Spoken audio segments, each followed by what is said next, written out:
Hello everybody. Just opened in Leadenhall Market in the City of London is something which is called a Screamatorium. It's designed to provide an opportunity for people to let out the frustration and the anger that might be otherwise building up inside them, so that you can go into this room and scream as loudly as you like. In fact, there's someone on hand to measure the decibels, and there's a kind of leaderboard to see who can get the loudest scream. And then when you've had your screaming session, you then come out and you're invited to play a game of whack-a-mole.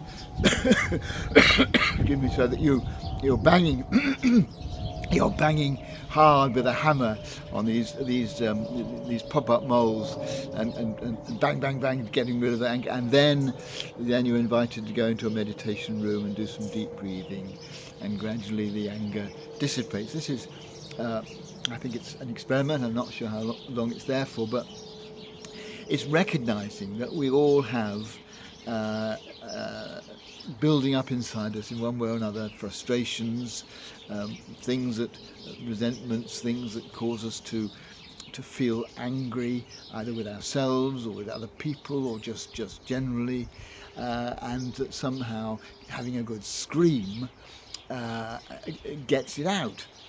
And indeed, yeah, I think that's partly true, and certainly we do need some way of letting it out. I think if we bottle up our anger, then there's a great danger that it comes out in passive aggressive ways, that we say and do things which can be deeply unkind, often not to the people who are the cause of our anger, but we can behave in ways that can be very aggressive, quietly aggressive, because we haven't dealt with the deeper feelings of anger.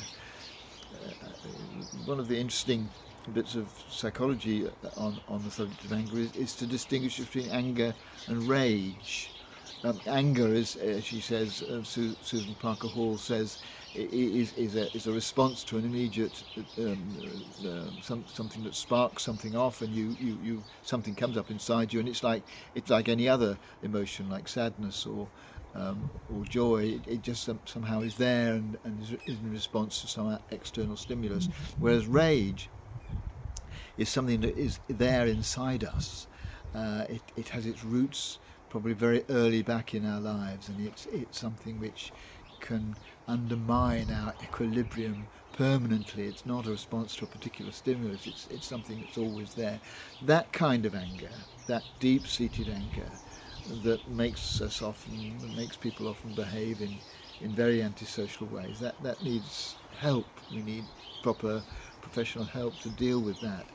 But the other kind of anger, the more superficial one, which is just a response to a particular stimulus, I think we all need to find out, and probably all have our own ways of dealing with. And it might be screaming, it might be punching a pillow, it might just be talking about it, or it might just be identifying it and saying to ourselves, "I am angry because of this," because that takes some of the edge off it.